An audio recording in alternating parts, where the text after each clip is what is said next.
Me and you go first. Yeah, we're going to go first. We're going to go ahead. So back off live. We are here live at the Devon Still Strong Foundation meet and greet. Me and Goon are here. We're going to have Devon on in a little bit and talk. And there is some good wine, beer, all of that flowing. We got Illinois in the air. Big Goon is going to make his way onto the field Saturday night, honoring the 1994 Rose Bowl team. Maybe. Strong maybe with a, it's probably going to be a yes. We have to actually get you there. It's going to be, make sure it's a long day. Be there. Well, you'll be there. Are you going to be? I'll be there at 8 o'clock in the morning. Well, that's the thing. That's the problem, I think. You'll be there. Is that a real problem, do you think? Well, I think, you got to go on the field at 8 o'clock at night, but you're going to be in the parking lot at 8 a.m. in the morning. There's a lot of stuff that can go on in between that time. It ain't my first rodeo. That's true. You have been there, done that. That's for sure. Act like you've been there before. Okay. I like that. That's the bottom line, baby. All right. Well, Goon, I got you here. And I guess, a lot of my channel, as everybody knows, is centered around a lot of Paterno era, past, 90s, 80s, back 100 years ago when Goon played. So we might as well get into it first before we bring Devon on. And let's talk a little bit about that 1994 Rose Bowl team. Sure. I know you've been talking about it all week. You probably got just stories at the go ready. But let's just start off with the offense and talk about, how many yards did Kajana average per carry in that 1994? 7.6 or something like that. Yeah, I think it's like 7.6, 7.7. He was a special dude to block for. And then on top of that, what Carey, you go ahead and give him the stat again. Carey was sacked how many times? You can tell him. He was sacked 3 times in what? So I guess it was 12 games. Yep. That's a little impressive. Just a little bit. Just a little bit? Just a touch. Jeez. Did everybody on that offensive line at least see the NFL? Our whole offense. So, Landon, I got to Penn State in 1991. And if you add in the class of 91, which was widely considered Joe Paterno's best recruiting class ever. You guys didn't really have rankings then, did you? No. Well, yeah, they did. We were number 1 in the country for sure, easily. We didn't have the stars, though. Like the 4, 5, 3, 4, 5 stars. So we had literally, I'm not going to lie to you, we picked up 7 All-American running backs in the class. 7? 7. Kijana, Archie, Pitts, 2 fullbacks, Brian Milliman and John Whitman. And then there's another guy named J.T. Morris. And we had another guy who I believe ended up playing, I think Cliff Dingle ended up playing defensive back. But so I got to Penn State in 1991. So if you add in the whole guys that were there in that offensive meeting room in 1991, so this is when I'm 18 years old, 31 guys just from offense went to the NFL. Just from the offense. And that was, okay, so we had maybe, let's say 125 guys. I think there was 105 scholarships. So, and I got to say that 31 guys just from the offensive meeting room went to the NFL. And I believe it was like 13 or 14 of the offensive line. So that's 5 classes. So we had 5 classes, and I believe that we had 13 or 14 guys go to the NFL just from the offensive line room. So I say the crazy stuff you read about the offense, we had 5 first-team All-Americans just in the offensive. It was on our offense. So we had All-American quarterback, running back, tight end, offensive guard, and a wide receiver. Like, you're not going to see that. And then I told you on last week, I said I passed the mantle, and that was to the Joe Burrow LSU team. And I think that they're the ones that can compete with us. Miami 2000, 2001, they had some significant, serious players on that team, and they had a lot of depth. They had a lot of tight ends, a lot of running backs, a couple offensive linemen, quarterbacks, stuff, wide receivers. They were loaded at Miami. But you go to the Joe Burrow National Championship team. All right? He said turn you up a little bit. Turn me up? I was hearing you over there. Now I'm not as much. Sorry, guys. We're dealing with some, you got to turn me up, always some tough technical difficulties. How are we supposed to turn me up? Well, I'm off that one. I don't know. I'm just making sure. Oh, man. All right, I can just talk closer here. Who's saying that, Booch? Or yeah, it's Ironhead. Okay, I don't know what to do. That's all right. Just talk a little bit You closer. have two offensive linemen here, Ironhead. I don't know what we're supposed to be doing. Yeah, you got two guys that bang their head into other guys for a living. Correct. And that is now we sit here and we talk football. Yes. So, but it's a dream, honestly. We had the 31 guys just on offense, and I'll probably say 20 guys on defense. So, at least half of our team from the 1991 class went to the NFL. Like, that's some sheer talent, bro. And our practices were hilarious because I would love for you guys to talk to. So a guy like Mark D'Onofrio and Keith Goganis. D'Onofrio coaches at Stanford, so he may have actually recruited you. He was at a couple different places with Al Golden at Temple and BC and Miami. And wait, where's Keith at now? I think I know Keith. Goganis? Yeah. I don't know where he's down in Virginia Beach coaching. He was coaching Bishop McNamara. Yeah.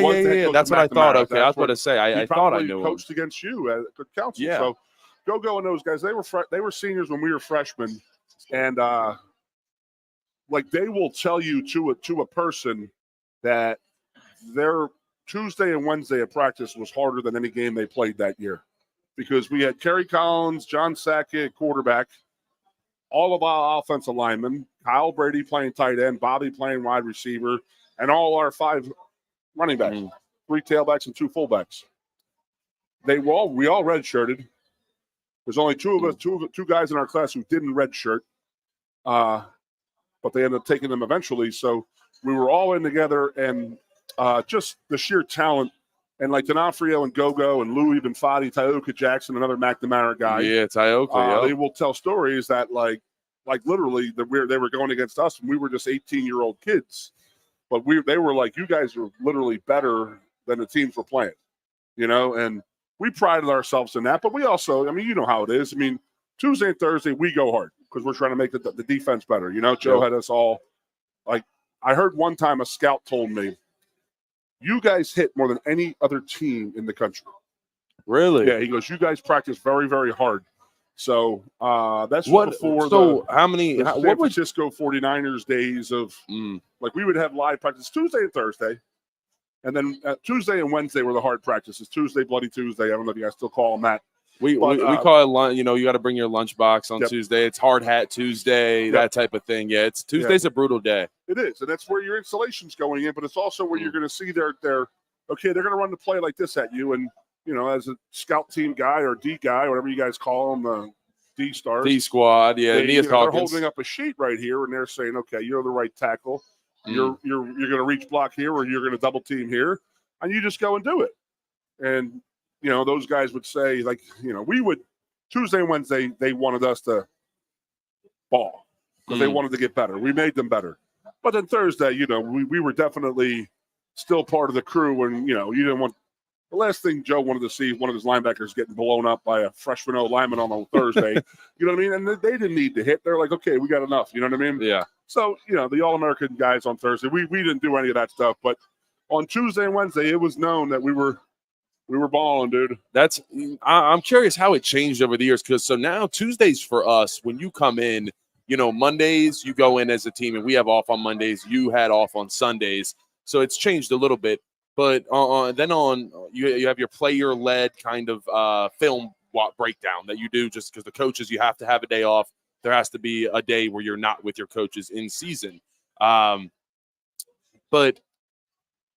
when you come in on Tuesday for us now, and you come in, and especially you're playing a better team like Illinois where the defense is good, you're going to come in with a couple new plays. And sometimes that installation period on Tuesday can be really rough just because you're trying to come in, like you said, it's really physical. But then on top of that, you have to put in like 5 or 6 new plays. And it's not necessarily all the way new, but just some new variations.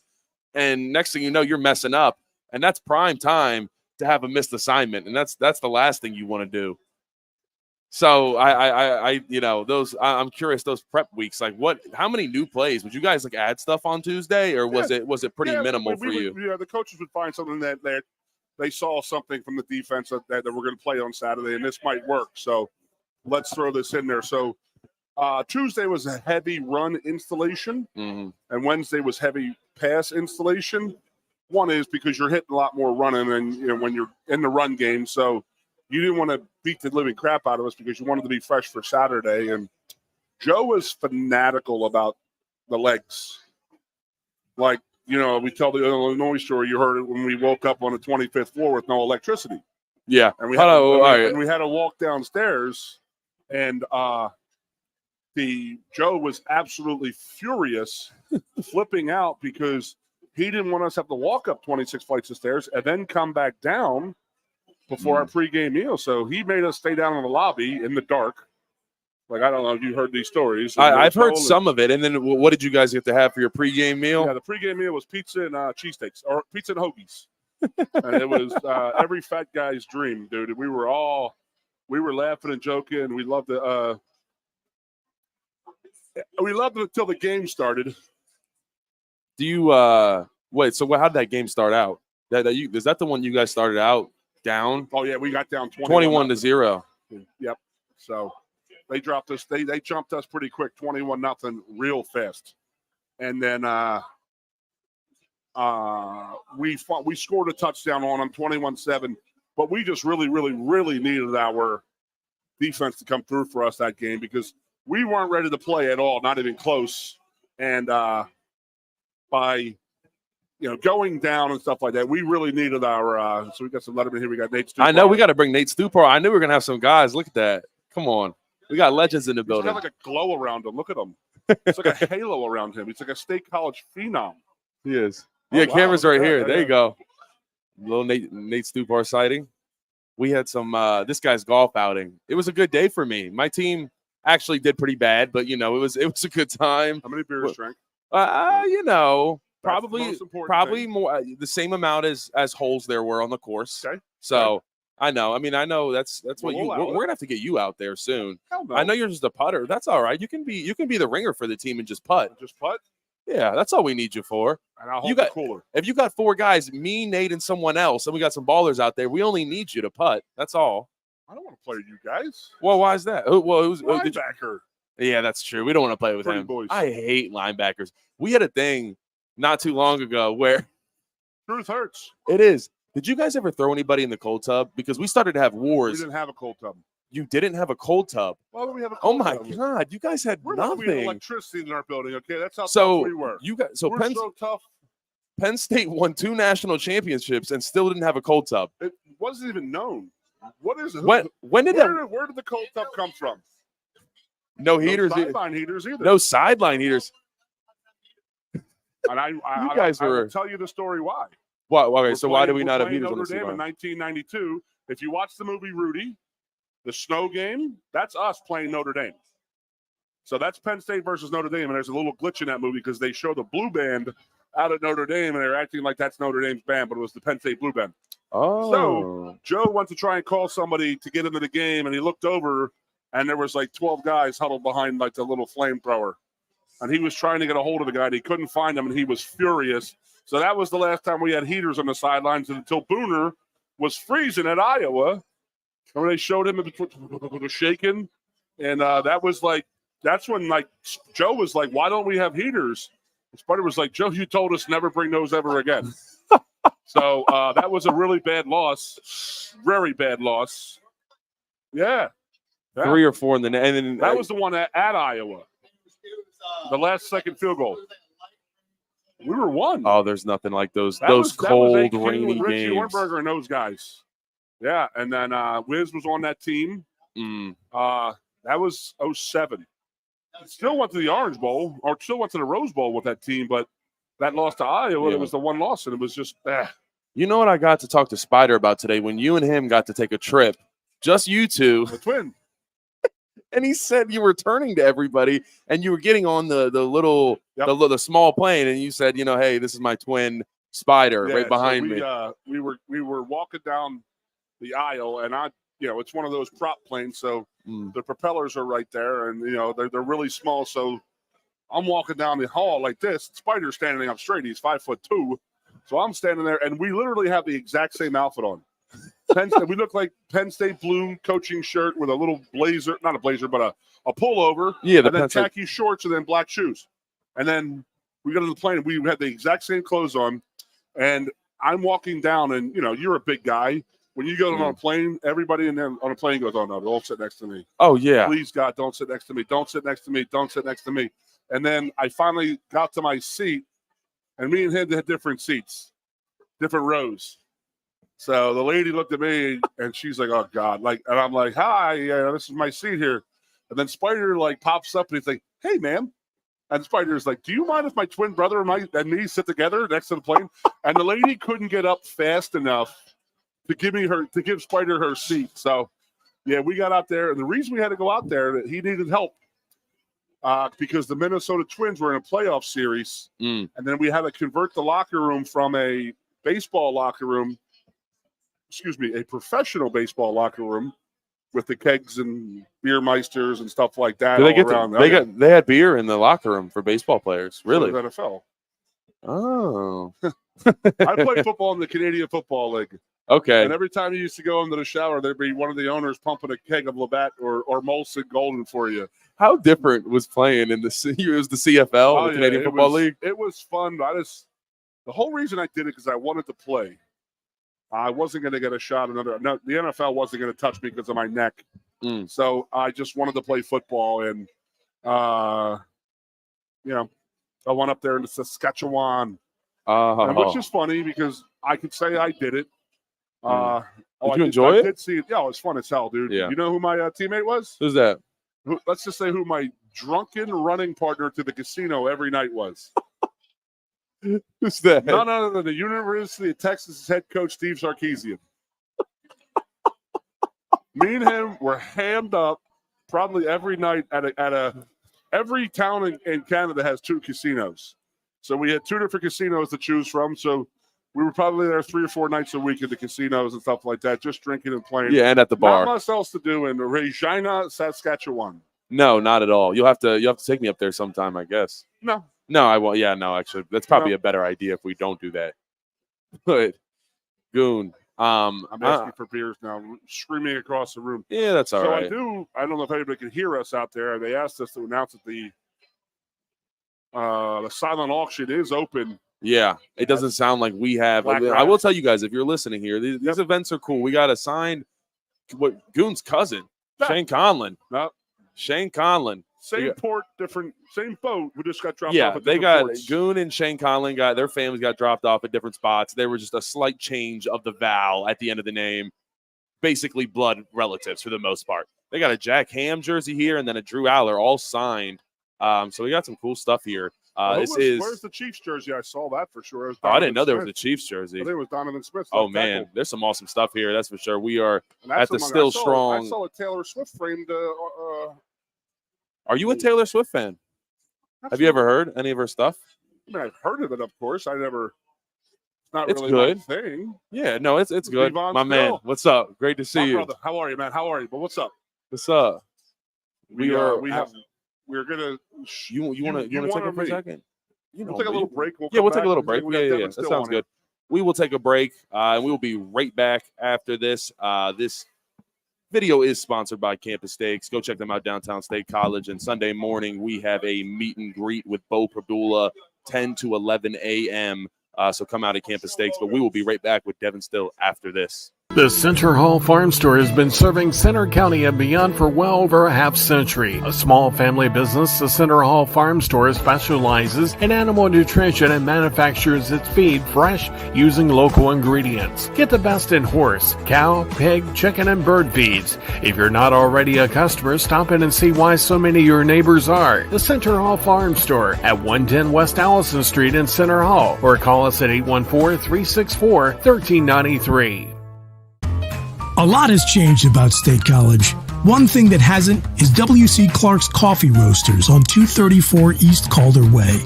30 different varieties of specialty coffee beans sourced from over 25 countries and roasted with love each morning in Happy Valley for over 45 years. They'll ship their fresh roasted coffee from their doorstep to yours. Order online at statecollegecoffee.com. That's statecollegecoffee.com. Two of the top names in local printing have combined to serve you better. King Printing of State College has merged with theprinters.com, forming one of the 400 largest printers in America. Combining traditional offset printing and digital workflow techniques, theprinters.com can print, assemble, package, and ship to anywhere in the world, all with the same high quality customers have known and trusted for over 50 years. Buy local and save. Get started today at theprinters.com. Ready to be part of something bigger? Come pave the road to success at Glen O'Habaker and discover a career where your hard work and determination can build a bigger, better future. Our team believes we can build a stronger future together. Join us at Glen O'Habaker, where we value teamwork on the field and on the job. Go to GOHcareers.com to apply. GOHcareers.com. And best of luck to all the Center County sports teams all season long from everyone at Glen O'Habaker. With a Timber Kids savings account, you can start to save money, earn prizes, and teach your kids the value of savings. It's easy as 1, 2, 3. Building futures is what we do at TFCU. You really need to belong to a credit union. You belong at TFCU, Timberland Federal Credit Union, a credit union you can grow with. Get up and get going with the Happy Valleys 98.7 The Fox. Yeah, that's shoot. We got Devon. Can you help us out? We got Devon out of the picture right now. Yeah. Oh, you just want to scoot over? Appreciate it. Little move around. All right, we are now joined by Devon Still. Devon, thanks so much for coming out, man. I appreciate you absolutely hopping on the radio and the podcast with us. First off, you just want to tell us a little bit about where we are at. We're doing a live radio show from Devon Still meet and greet, but you want to tell us a little bit about why we're here tonight. Yeah, so tonight we're actually hosting our first event at the university-wide company for our foundation, the Still Strong Foundation, where we financially assist families who are battling childhood cancer. We do things such as pay their mortgage, pay their rent, utilities, car payments, basically whatever their needs are outside of actually paying for their medicines or their cancer treatment as they're going through their battle. And one of the reasons why we decided to do this is because when Leah was going through her battle with cancer, we noticed that a lot of families were struggling financially. I was in a privileged position playing in the NFL, so I was able to take care of a lot of things, but that's not the case for a lot of families. Oftentimes you lose about 40% of your annual household income due to cancer treatment, work-related disruption, and bankruptcy rates are sky high in the childhood cancer community, almost 260% higher than similar households without cancer. So we do everything we can to support families as they're going through that battle so they can focus on supporting their child and not have to worry about losing their home. That's fantastic, man. I mean, I'm sure from a standpoint of, kind of being, like you said, went through it, but had the means and the financial gain to, be able to, handle that as it comes. But I can't imagine being a family that doesn't have the means to take care of your children as they're going through something. So, I mean, Right.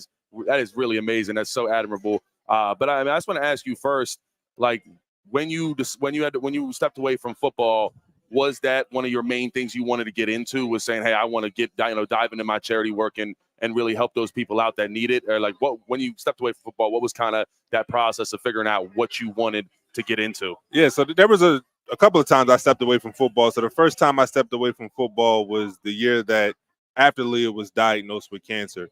And when I stepped away that time, it was really just to free up my time, because in order to really put your all into this battle with childhood cancer, it has to be your sole focus. So I stepped away for a year, and a lot of people reached out to me and asked me if I wanted to start a foundation, they would donate to it. But I didn't really know what was a pressing need within the childhood cancer community, because we were just immersed into it. And I didn't want to start a foundation just to start one, and then 5 years later it'll be gone. So I really just paid attention to the pain points of a lot of the families out there. I decided to launch the Still Strong Foundation, and then I went back to playing football. But then when I retired again, I wasn't quite sure what I wanted to do, because for my entire life since high school, I only focused on being a football player and making it to the NFL. So the first couple of years when I walked away from football was kind of a time where I wanted to redefine myself and find out who I was outside of the gridiron. No, that's awesome, man. And I think a lot of that time it's difficult stepping away from football, no matter when it is, and finding kind of that next purpose and in life and leading you to something else. Because I feel like so often, we are defined as football players. Yeah. That's how we define ourselves, and we don't mean to necessarily do that. It's just what happens when you spend every waking moment on a schedule for football. So then it turns and it's like, all right, football's not there anymore. what are you going to do? And so, I mean, I think you spend a lot of your time obviously just helping other people, and especially like you said, something that you've been through and you and your family have experienced, and knowing that being able to kind of lend a hand is something really cool. I'm going to touch on that. Something that's really interesting about that is, like you said, for a large period of our lives, we're defined as football players. That's when the people cheer us on. They clap for us every single Saturday, every single Sunday, and it basically becomes our identity. But one of the things that I struggle with Leah's battle with cancer being so public is that now I went from being identified as a football player, defined as a football player, to a cancer dad, which was hard. I didn't like that. I didn't like being in the media, being referred to as a super dad, because to me, it was like I was just doing my job as her father. It wasn't something that deserved a round of applause or cheers. It was me just handling my responsibility of bringing another child into this world. So trying to redefine myself outside of football and then redefine myself outside of Leah's battle with cancer, it was something I was trying to tackle together, which made it hard to do. No, I appreciate you sharing that, because I'm sure, that is, and I'm going to be honest, growing up, like, I remember it. I remember, because I watched NFL vividly. I remember everything that went on. And so that's kind of, I remember you came back to talk to the team like 2 years ago, and that was kind of my first thought. But you start to, get to know people. And I think that's the biggest thing now. And what's so cool, honestly, about NIL and just kind of starting to be able to meet these guys more vividly through these podcasts, through just so many different player-led radio show, that type of stuff, is you get to know about who these people really are outside of what the media labels them as, or what you just see them as on TV. So I think that's really cool. But Devon, where can everybody find the Still Strong Foundation? I just want to link that. Everybody listening, go check it out. Show your support. Yeah, if you want to plug for that everybody that wants to support our mission, they can visit the stillstrongfoundation.org. I know right now Leah is almost 9 years cancer-free. Her fight with cancer is basically over, but the fight against childhood cancer is not over there, because there's a lot of families out there that are struggling right now. They don't know if they're going to be able to pay their bills tomorrow. They don't know if they're going to be able to pay their car note in order to make it to the hospital for their child's treatment. So if you want to be able to support those families and let them know they're not in this alone and that other people care about them, you can visit stillstrongfoundation.org. I love it. And then one other thing I want to ask is, I know like the NFL teams, when you're on the Bengals and they really helped out, what was that kind of process like with getting them to, I know they kind of got involved with helping out with Leah's stuff. What was that support like from not only the Penn State family, but also the NFL family? Yeah, man, it meant a lot, because when you playing football, you understand that the team's commitment to you is based upon what you can produce on the football field. And at that time, I couldn't produce anything because I was struggling mentally, like really struggling mentally, that I could not give my all to football. I couldn't even give 50% because I was too worried about losing my daughter. So for them to step up and support me and say, hey, you know what you do on the football field this year doesn't matter. Just go and take care of your daughter. It meant the world to me, because she was my everything. She's the reason why I strive so hard to make it to the NFL.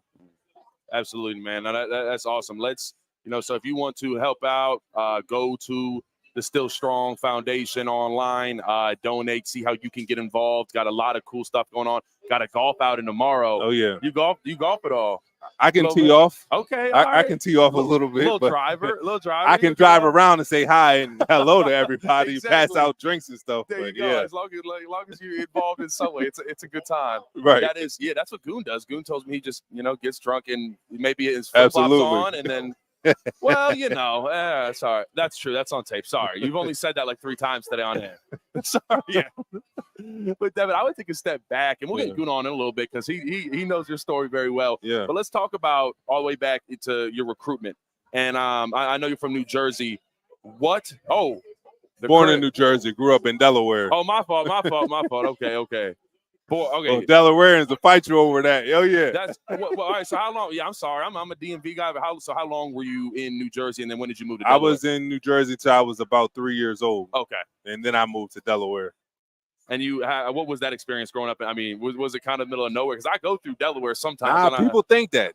People think that Delaware is in middle Wilmington. Okay, so it's about 15 minutes away from Philly. The parts that's considered in the middle of nowhere is slower, lower Delaware, which is around Dover and things of that that nature. To. Okay, I got you. Yeah, but I grew up in North Delaware and Wilmington. It was a pretty tough environment that I grew up in.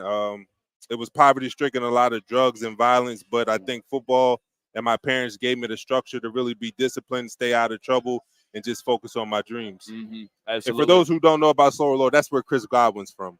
But he's a hell of a player. So he is. He's still balling to this day. Yep. He's doing his thing. Had a heck of a touchdown test this past weekend. Yep. I don't know if you saw that. But getting into recruitment, who were the first schools to start to go after you, and then when did Penn State start to come into the mix? The first scholarship I received was from Marshall. Second scholarship was from Georgia, but they wanted me to play offensive tackle, and I was like, nah. Looking back, I wish I would have did it because offensive tackles make a lot of money. Hell yeah. But I was a defensive guy. Yeah, later in life. But yeah, I didn't look at Georgia because they wanted me to play offensive tackle. And then once I received a scholarship from them, it just started rolling in. I think by the end of my senior year, I had about 50 D1 scholarships. And I had narrowed it down to Penn State, Ohio State, and Michigan, which is crazy. A lot of competition, a lot of history in those schools. And when I started to go on my visits, after my official visit to Ohio State, I had told my dad that I was going to commit to Ohio State. And I remember my dad telling me as we were driving back home that since I gave Coach Paterno my word that I was going to visit Penn State, that I needed to honor my word and at least go on my official visit. So I went on my official visit, and I ended up loving it here, meeting Coach Johnson, meeting Coach Paterno, seeing what Penn State was all about. And the fact that it was only 3.5 hours away from my hometown, it was a no-brainer because my parents, even though they was divorced when I was in the 3rd grade, I remember as a child looking up in the stands and always seeing my parents sitting together cheering me on, and I wanted them to be able to do that when I went to college. So I decided to go to Penn State so they can come to every game. That's fantastic. I mean, that was a big reason for me is like the proximity to home. I don't think people realize how important that is in most recruits' process. It's like I want my family to be able to come to the game. Like, especially if y'all supported, y'all sacrificed for me to get here. You got to be able to enjoy this. Exactly. So it's like, I mean, that's why you don't see most guys go cross country. This is not something that, people want to be able to go home on. I mean, you can't now. The type of money they're making, you can charter a private jet, fly your whole family. That's true. You making good back money then, you couldn't do it. Not at all, dude. That's actually something I want to talk about. So I know early on in your career at Penn State, you had a couple injuries and struggled. And next thing you know, I was taking Goon's spot. I was taking Goon's spot. Goon was like, I was here for it. Yeah, we're gonna let Goon talk about that. But I want to talk about the perseverance of then end up becoming in 2011 the Big Ten Defensive Player of the Year. Yeah. But we'll let Goon get into it in a second. But I want to talk about that perseverance and going through something hard and then coming out, the top dog. And I feel like now that is lost. You talk about NIL and people making money. Yeah. We've seen it these past couple of days. If something doesn't go right for a dude, they are out of there right now. So you just speak to what that meant to you to go through something really hard early in your college career and then come out on top. I mean, it sucked when I was going through it. It was probably, besides Leah going through her battle with cancer, is probably one of the most trying times in my life because I didn't see an end in sight. But I think that time of my life, me suffering from my ACL and then my broken leg my second year, it basically it taught me about myself. Those were the moments where my resiliency was built, and it prepared me for when Leah was diagnosed with cancer. But it was extremely hard those first 2 years here at Penn State. Yeah, I bet. Honestly, it's never easy. That's why when freshmen come in and they do well, I'm like, yo, that is not something normal. Freshmen normally, it takes a little bit of time to get going to college. I'm going to pass this over to Goon. We got Devon. I want to take too much more of his time. You don't want Goon to tackle you trying to take his part. Oh, man, I know. He was getting mad in here. So we'll let Goon take over for a second, and, we'll let Goon run the behind the wall. Here we go. So behind the wall, behind the tang well. That's my baby right here. It's my boy, Devon. So I was telling him earlier, I said what our relationship is, man. I said, I came in that locker room after you broke your leg. Yeah. And you were done. Yeah. You was done. Yeah. You were absolutely out of it. You're like, you know what, man? I can't go through it again this year. And I was like, hey, man, we'll get you through. We'll get you through. And we got you through. And it's just tough. And, it's injury. So Devon blew his ACL out his freshman year. I don't know if anybody knows about ACLs, but that's a 2-time-a-day rehab for 7 months. Yeah. And then for a larger guy, it's actually a lot more because we do have much more weight on our bodies and stuff like that. So you have to come back 100%. So he does all of this, does all of that. And then the camp is, what, was it camp or spring? It was camp. It was camp. He breaks his leg. And they were like, yeah, you're going to be out for a whole nother year. And you just saw the rehab all over again, Yeah, right? yeah. And he was like, damn, I don't think I could do this. But everybody gets to that point where it's like, okay, you got to go left or right, you know? So talk about that. I mean, I think I helped you through it. It's not You a know? thing. It's not a doubt about it. Like Goon said, my freshman year, I had a chance to play as a true freshman, but I ended up tearing my ACL, my MCL, and going through that rehab. It was one of the hardest things I ever had to do in my life. It's brutal. Yeah, and I just felt so isolated from the team. That's one of the things you really deal with when you're injured is that you're no longer participating in team activities. You're not lifting with the team. You're not running with like the an team. outlier. Yeah. I didn't feel like I was a part of the And it's team, even although I worse was in on the NFL, roster. by the way. Absolutely. Oh, absolutely. I know all about that as well. I'm fine. But I told myself that I wanted to play D1 football, so I did what I had to do in order to bounce back from that. And then just the following year, when I came back and I was a scrimmage away from being able to make it to the season and finally live out my dream of playing in Beaver Stadium, somebody ended up getting thrown into my leg and I broke my leg. And I was crushed because I just spent the past year trying to get back out here and live out my dream to now have to deal with this again. And I felt even more isolated from the team. But I think the weight room was my place of peace for me, especially with you, because there were times where I wanted to come in there and not really do anything. I worked you through it. Yeah, just check it you know all. what? I've been there. Yeah. You had some guys in there who never played the game, and their job is, I got to get this guy through a workout. So he's going to push you, prod you, do whatever you can. But I'm a football player. I'm an ex-football player who was injured, so I understand where you were at mentally. It's not like you didn't want to play football. That's all you wanted to do was play football. Absolutely. So you said, all right, we're going to get at this. And the team would go out to practice, and me and Devon would go in and lift and stuff like that. And, you know, it wasn't – I mean, you worked. We worked. We definitely got a lot of work in. We definitely worked. But it wasn't like the old, the old high intensity that we were doing, because I was like, we're just trying to get you back mentally, and you were there. Yeah. You got back there just fine, brother. Yeah. And it was just those conversations or jokes or just laughter, like the small things that got me through that time, because like I said, I was so isolated from the team for 2 years that I wasn't really connected with the team. But every time I came in there to work out with you, you definitely pushed me. But you could tell it was from a place of love, that you knew that I was struggling mentally and you was going to do what you could to help me get through that. And you wanted to work. Yeah. Just had to get it out of you, because there's days you went in there, I don't want to do this. Yeah, like, absolutely. You got to do it. Yeah. So let's go. Buckle up and go. So I talked to, with Landon, we talk a lot. With him having to retire from football medically, I said, this is how football is. See, football is a sport where no matter what level you're at, somebody tells you you're done playing. Yeah. And that's it. Yeah. You can play tennis, hockey, baseball, basketball, pool, whatever, until you're 100 years old. Yeah. And you're never going to play organized football ever again. And that is tough for guys to get. And when it does come from injury, because Landon was injured with his head with the concussions, and then I had torn my shoulder up and my neck up, and you had your litany of injuries and stuff like that. It's just tough, because it's like, it's not like you want to be hurt. No. And getting through, and I'm trying to think of the D coordinator who's the Cowboys DC right now. I cannot remember. Zimmerman. Yep. When you were on Hard Knocks. Yep.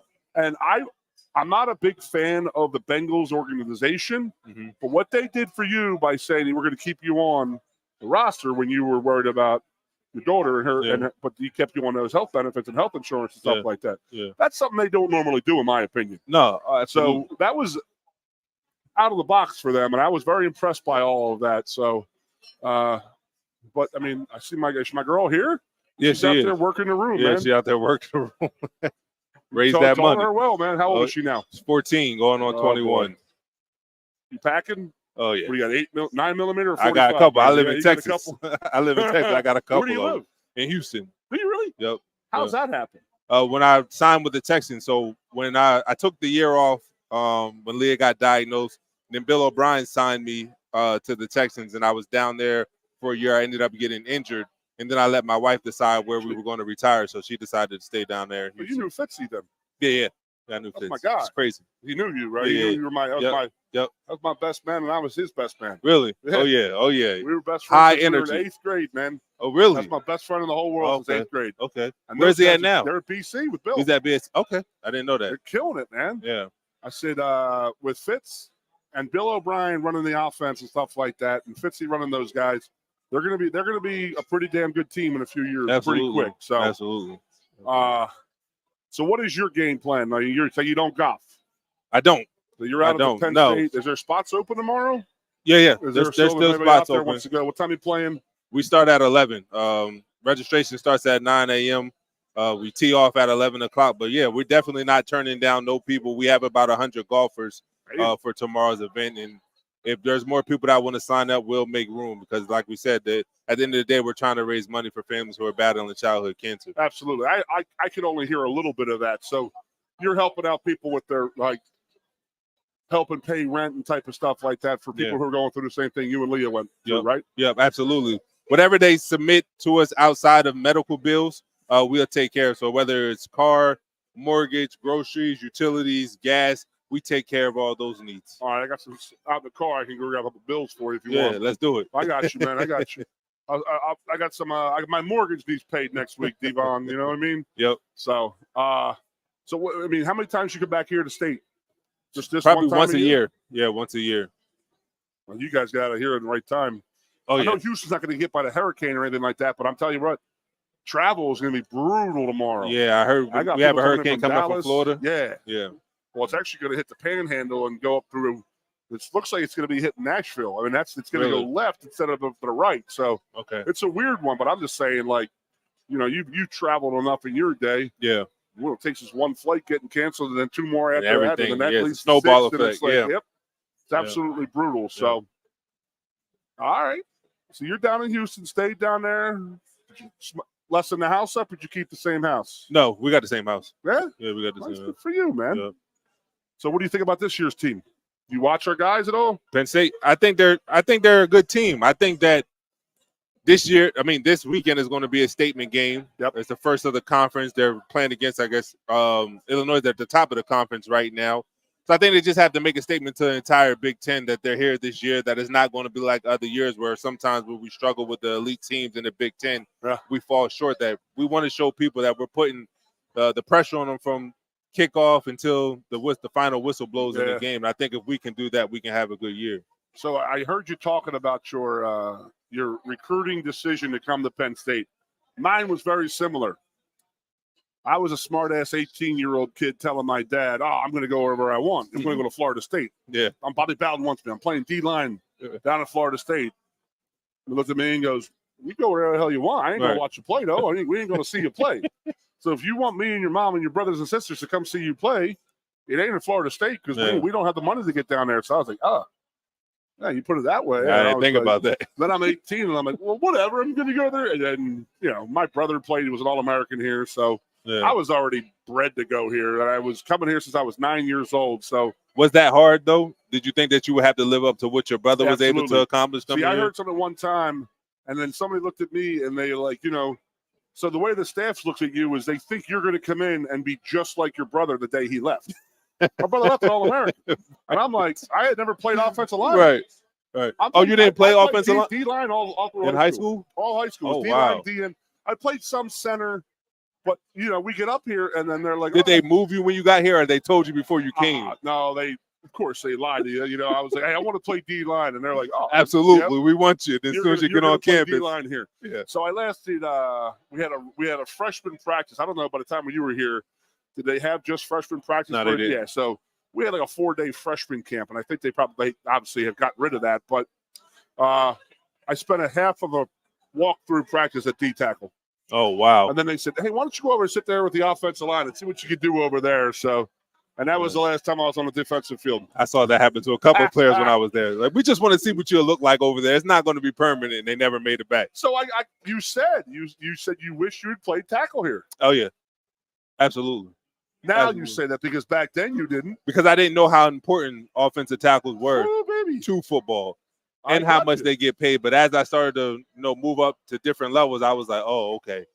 Now I see why. You start to different levels when you see their paychecks. Oh, yeah. There's some hefty paychecks in there for them left tackles. Absolutely. So, Absolutely. well, hell, the right tackles and centers are getting it now. Yeah. Well, that's the way football is. But again, in high school, like I was laughing over here, I said, nobody wants to be the big fat guy in high school. I mean, but you go to college, doo-doo. What's up, baby? How you doing? What up, my man? How you Dante doing? Brown in the house. You got a lot of guys here, a lot of people here. A good turnout. It's just about normal. You got a little bit more coming. So we're having about 65 people tonight. So is it capped out or is it? Yeah, we have good? to cap it out at 70. Nice place, by the way. It is really nice. You a wine University-wide guy? company. I am. Sometimes we go out to Sonoma Valley. We go to Napa Valley when there's different events for the V Foundation, but I just drink the wine. It doesn't matter. I've never been out there. Never. It's No. really nice. It's My really problem nice. is I'm still a Philadelphia kid, and I think that I drink wine as fast as I drink beer, and that's not a good thing, man. You know how it is. I'm all right. I got this. Ooh. Sneaks up on you yes, fast. it does. Yes, Yeah, it does. So, yeah.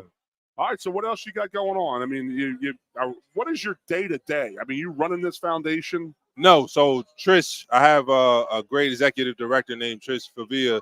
She runs our foundation full time. I'm actually a founder and CEO of a tech company, a startup right now that we're about to get launched out there for families and people who are in romantic relationships. So my day to day is really running that tech company. Now, what is the business? What are you releasing? So it's going to be. I can't really get too much into it, but it's basically a company that leverages AI to provide couples with data, insights, and advice on how to increase their marital satisfaction.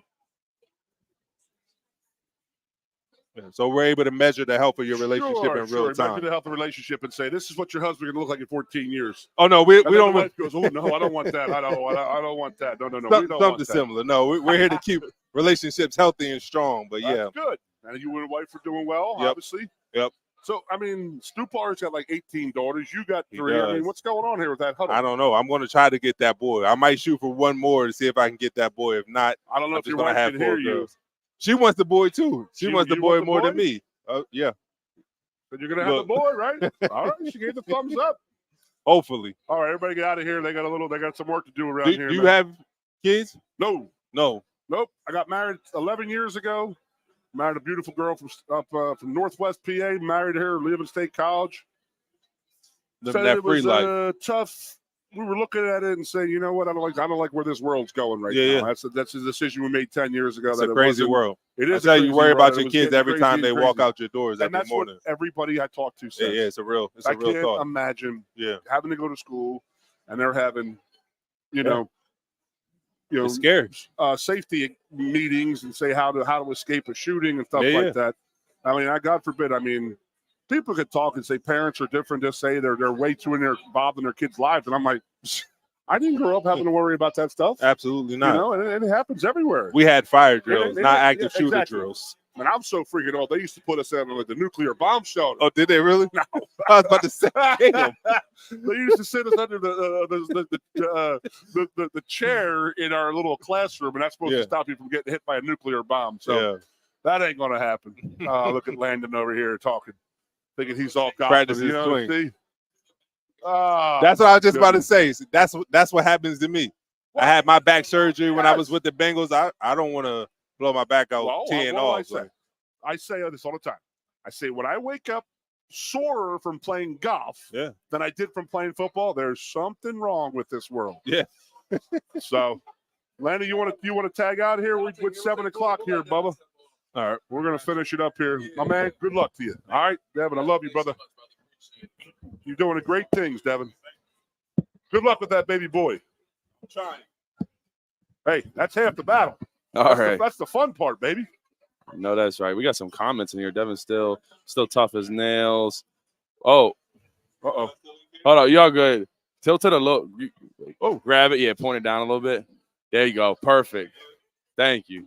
I just hope everybody can see how much we're sweating up here. Yeah, it's hot. It's a little hot. We got, what do we got? About 2 minutes left. Logan, prediction. Illinois at Penn State, 19 at number 9. Yep. What is your prediction here? I like 34-10 Nittany Lions. 34-10. Yeah, I like a think they- 24-point victory. Yeah, Okay. Total Nicky, he's got Bielema's number. He put 38 against our throwing. You know, they whooped them last year as Illinois was a 17-point favorite. And Kansas. And Yeah, Kansas took it to Kansas them. rolled them. So Illinois had 2 late touchdowns to make the score somewhat respectable. But, if Kotelnicki can do that again, that'll be absolutely fantastic. I like it. I'll go 38-17, Nittany Lions. I think we're going into the fourth quarter. This is what I'll say. I want to put this on camera. We'll go into the fourth quarter. It'll be around 24-17 Penn State. And then I think we just take off the rest of the fourth quarter, score a touchdown or 2 with a field goal, and win comfortably. Yep. That's how I see it. Weather could be a problem. We don't know what's going to happen with this hurricane coming through here. It's true. We could be a very, very, very, very wet weekend. I mean, I don't know if you've seen that size of that hurricane. It's freaking enormous. It's the size of Florida. Oh, no. Top to bottom. I haven't seen much of it. I've been too busy. But I know, man. I try to tell you. I said, hey, man, you're still in college. You still enjoy your college life. You get the rest of your life to work, Bubba. I know. I enjoy it. Well, we see appreciate Goon having him on see today. You tomorrow at the tailgate. Yeah. What time you getting there? That tomorrow's Friday. These days are running together for you, Goon. I'll tell you what. I will see you. I got to go out to my car right now with my 29 cases of beer back there. I saw them earlier, actually. Yeah. I saw them earlier in the week. I'm excited for Goon's tailgate. It's going to be a good time. I will talk to you guys a couple times before the game, but I will log on to my YouTube channel after the game ends. I will be live on YouTube on Fox Radio, and then you will see me and Goon Sunday morning, 10 a.m. We will be at the student bookstore. If you are in town, stop by. The Nittany Lion mascot will be there. It's going to be a long one. Sunday will be a long day. We appreciate you guys tuning into the Behind the Wall pregame show. You guys have a good one. Talk to you soon.